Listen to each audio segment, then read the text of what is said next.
Darkpress presents Speak of the Devil, a laid-back magical chat with Adam and Darian Darkly.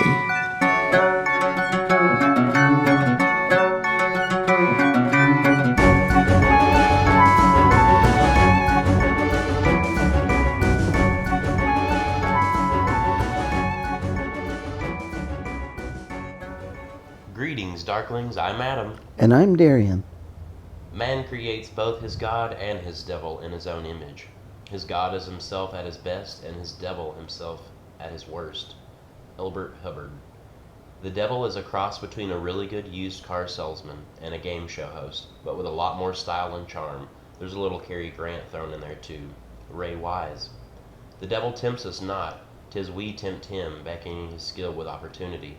George Eliot. And for another quote, people have tried to evoke God or devil to justify them in what their glands insisted upon. William Faulkner. The devil is known by many names: Shaitan, Mephistopheles, Iblis, Samael, Old Scratch, Prince of Darkness, the God of this world. Every culture has its devil. To the Norse he was Loki, to the Greeks Hades, to the Aztecs Tezcatlipoca, to the ancient Egyptians Set. To a number of the indigenous North American tribes he was Coyote, and Ravana in the Hindu mythos of India. These cultures had drastically different ideas of their devils than does modern Christianity. In fact, in many cases the devil figure was revered as a quintessential character in the divine mythos. One of the greatest influences on Christian thought regarding the devil is probably Ahriman, God's evil equal in ancient Zoroastrian religion of the Middle East. Many Christians still consider Satan to be God's antithesis, even though the Bible itself describes him as more of a lapdog that God sicks on the believers he wants to test. The word devil is a Hebrew word meaning hairy. It's a reference to the satyrs of Greek myth, who are described in the Bible as evil spirits who frolicked on the backside of the desert. This is a classic case of one man's God being another man's devil. The goat-legged Greek god Pan and his spawn were already being demonized by the time of the writing of the Bible.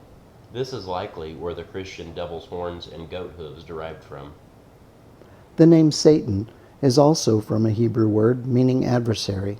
In Hebrew, this is a reference to any opponent, but the big bad is known as Hasatan, the enemy. This is the beginning of the idea that Satan is the sparring partner of humanity who challenges us and tests us. In essence, he's like all trickster spirits, a teacher. In essence, his biblical role is to challenge you to become your best self. In the biblical narrative, Adam and Eve were offered a choice between naive innocence, the chance to stay in the paradise of Gan Eden, where God would come visit every evening, or to join the rebel school of hard knocks by choosing knowledge over naivety, which would eventually lead them back to oneness with God and a share in his divine wisdom and power. The allegory foreshadows the awakening to humanity's divine nature. From where I sit, there was no choice at all. One option far outweighed the other, and in that way, the devil did us all a favor. Lucifer, meaning light-bearer, was originally the name of the Roman god of light. His association with Satan comes from a misinterpretation of a passage in Isaiah chapter 14 from the Bible. The passage is actually a poetic comparison of the vainglory of the human king of Babylon to the visible planet Venus in the morning. Interestingly, the Church, over the centuries, has built a vast body of mythology around the devil and his minions, based on a handful of obscure and misinterpreted passages. Like all other gods' mythologies, these additions become part of the living tradition of the myth and must be considered in the overall tradition of the character. The devil as initiator.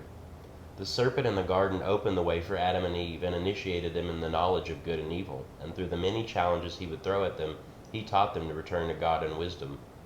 In the Christian narrative, Jesus had to be confronted by Satan in the wilderness before he could begin his miracle-working ministry.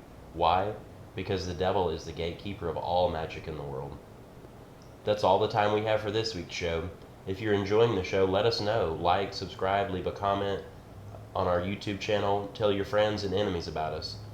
Shop online at our Devil's Conjure store and buy us a coffee to support us in our adventures. And be sure to watch for Darkly School of Witchcraft launching this fall. All this talk of allegory may lead one to ask, is there a literal devil? I tend to think of the stories in ancient myths and sacred texts as being symbolic of deeper realities, but I also know that there are vicious disembodied personalities or forces that are more than happy to wear the moniker of evil.